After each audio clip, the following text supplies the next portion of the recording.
తాకట్టులో ఉన్న బంగారాన్ని విడిపించి ఆ రోజు ఆన్లైన్ రేటుకే మేము కొంటాం. Sharma gold company. అందరికీ నమస్కారం. ముందుగా ప్రేక్షకులందరికీ క్రోధినామ సంవత్సర ఉగాది పండుగ శుభాకాంక్షలు. అయితే ఉగాది పండుగ అనగానే మనందరం కూడా ఈ సంవత్సరం మొత్తం మన రాశి ఫలాలు ఎలా ఉన్నాయి, ఈ సంవత్సరంలో మనకి ఆదాయం ఎంత ఉంది, వ్యయం ఎంత ఉంది, ఇవన్నీ కూడా డీటెయిల్డ్ గా తెలుసుకోవాలని చాలా ఇంట్రెస్ట్ గా వెయిట్ చేస్తూ ఉంటాం కదా.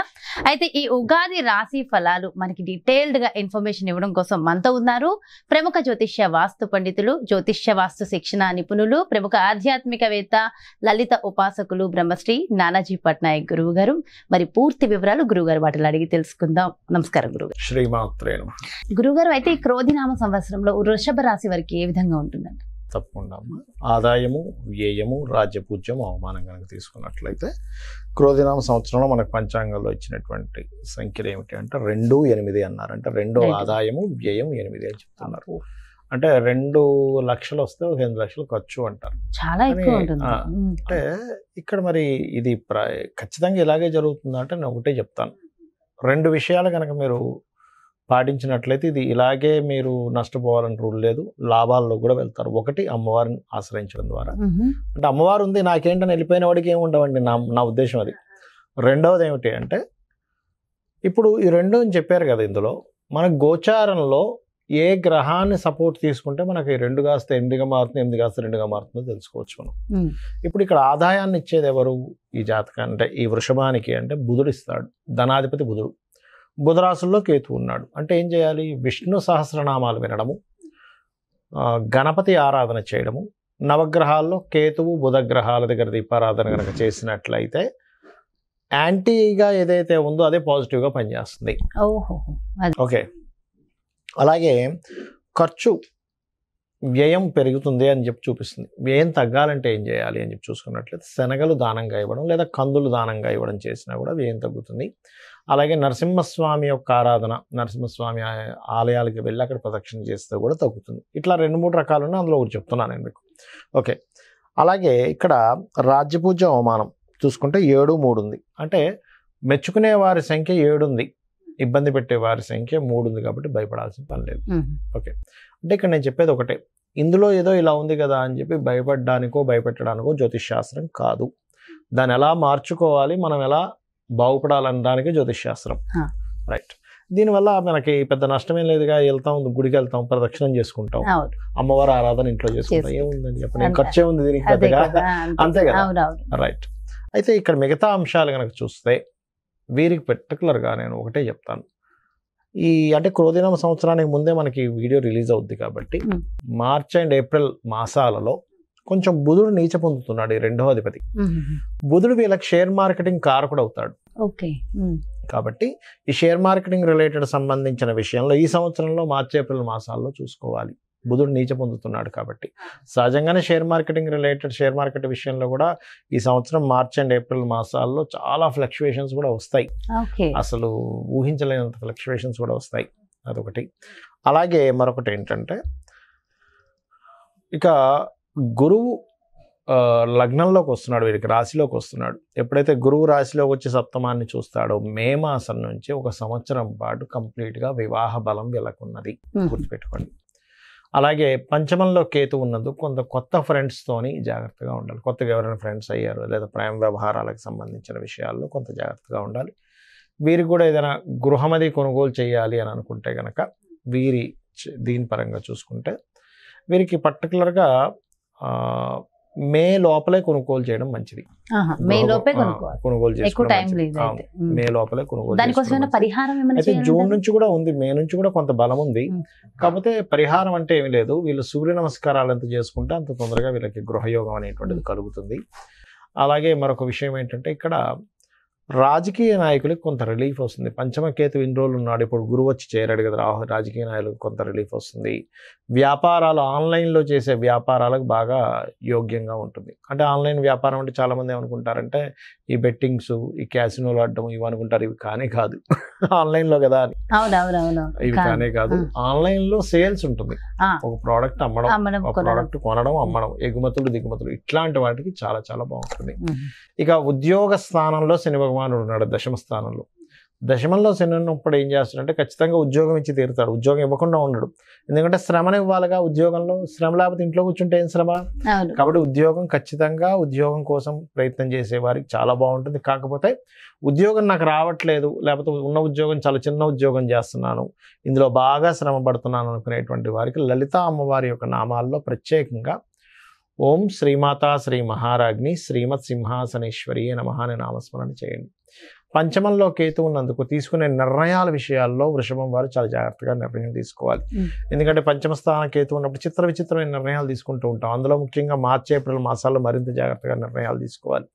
కాబట్టి ఆ నిర్ణయాలు సరైన నిర్ణయం అవ్వాలి అనుకున్నప్పుడు మీ నిర్ణయం తీసుకునే ముందు ఒక్కసారి గణపతిని తలుచుకోవాలి. తలుచుకున్నట్లయితే అన్ని విధాలా బాగుంటుంది. అదేవిధంగా మరొకటి ఏంటంటే ఇక్కడ పార్ట్నర్స్ ద్వారా కొంతవరకు కలిసి రావడము, ఇందాక నేను చెప్పినట్టుగా వివాహ యోగం కలగడము, ఇటువంటివి ఉన్నాయి. వీళ్ళు నిత్యము కూడా ఆరాధించాల్సినటువంటి దేవతా ఆరాధన గణపతిని ఆరాధించాలి, లేదా విష్ణు సహస్రనామాలు చేసుకున్నా సరిపోతుంది. ఓకే, సో అయితే ఓవరాల్ గా కూడా వృషభ రాశి వారికి బాగుంది, చిన్న చిన్న పరిహారాలు చేసుకుంటే సరిపోతుంది గురుగారు. అయితే ప్రపంచ వ్యాప్తంగా, దేశ వ్యాప్తంగా మొత్తం ఎలా ఉండబోతుంది అంటారు ఈ సంవత్సరం? ఒకటేనమ్మా, క్రోధినామ సంవత్సరానికి అధిపతి ఎవరు, అంటే ఈ సంవత్సరానికి రాజు ఎవరు అనేటువంటిది తీసుకుంటే కుజుడు అవుతాడు.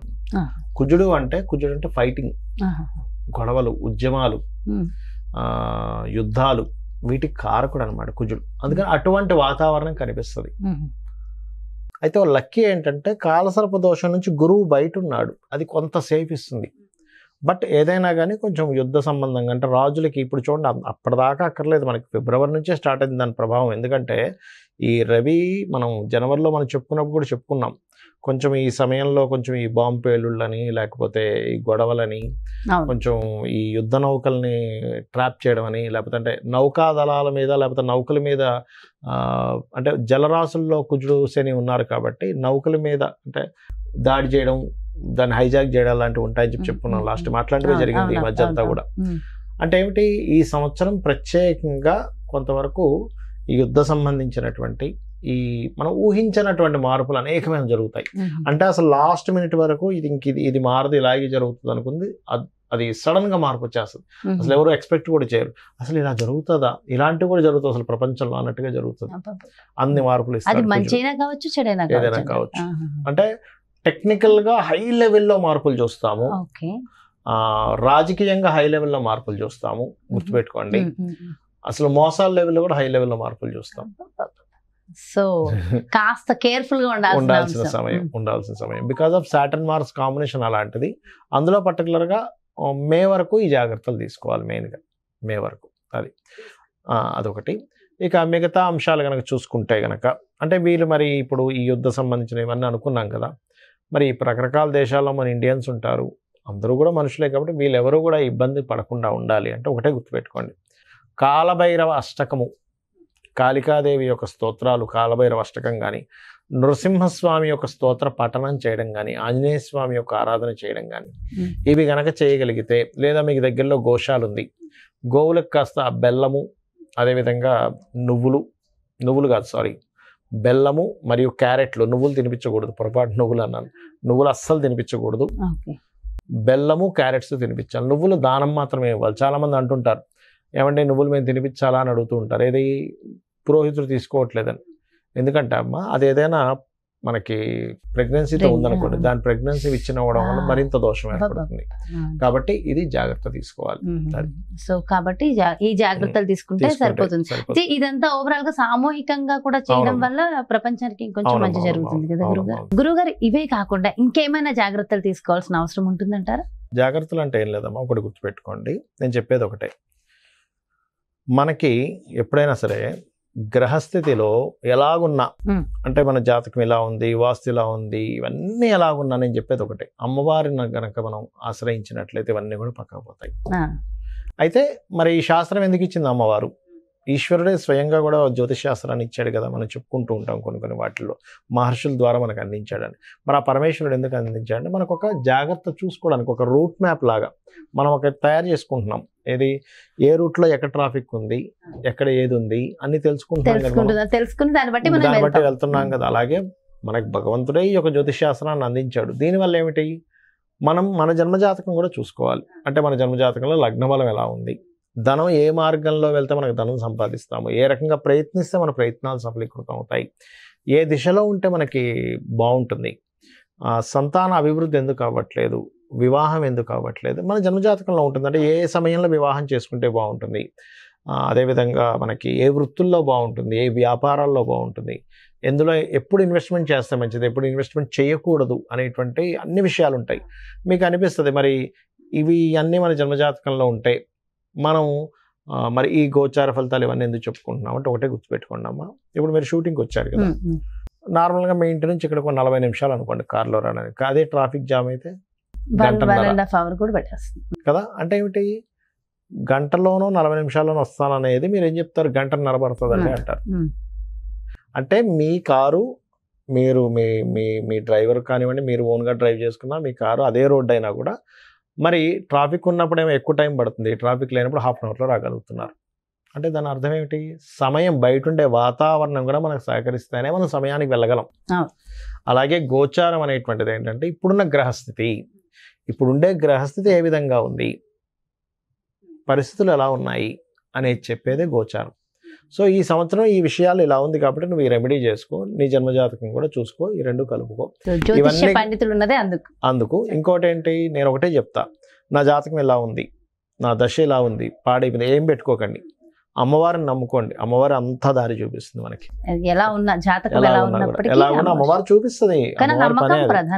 అమ్మని చేయి పట్టుకుంటే తిండి కొదవ ఎలా ఉండదు, అమ్మవారిని పట్టుకుంటే వాడికి దేనికి కొదవ ఉండదు. ఎంతో చక్కగా చెప్పారు గురుగారు. అంటే ఎంతో ఒక ధైర్యం, ఒక మోటివేషన్. అంతే కదా, అమ్మని పట్టుకున్న వాడికి తిండి కొదవ ఉంటుందా, ఏమి ఉండదు, అమ్మాయి చూసుకుంటుందండి. అలాంటిది అమ్మవారిని పట్టుకుంటే దేనికి కొదవ ఉంటుంది చెప్పండి. ఎంతో చక్కగా, ఎంతో చక్కటి స్థైర్యాన్ని అందించారు. థ్యాంక్ యూ సో మచ్ గురువు గారు. నమస్కారం. శ్రీమాత్రే నమః. సో చూసారు కదండి, మరి ఇది క్రోధినామ సంవత్సరంలో మీ యొక్క రాశి యొక్క ఫలితాలు పూర్తిగా ఎంతో చక్కగా వివరించారు కదా గురువు గారు. మరో చక్కటి ప్రత్యేకమైన కార్యక్రమంతో మళ్ళీ మీ ముందుకు వచ్చేస్తాను. మరి అదేవిధంగా మీ యొక్క జాతకానికి సంబంధించి కానీ, లేదంటే మీ ఇంటి వ్యాపార వాస్తుకు సంబంధించి కానీ గురువు గారిని సంప్రదించాలి, అపాయింట్మెంట్ కావాలి అనుకుంటే క్రింద డిస్ప్లే అవుతున్నటువంటి నెంబర్స్కి కాల్ చేయండి. నమస్కారం.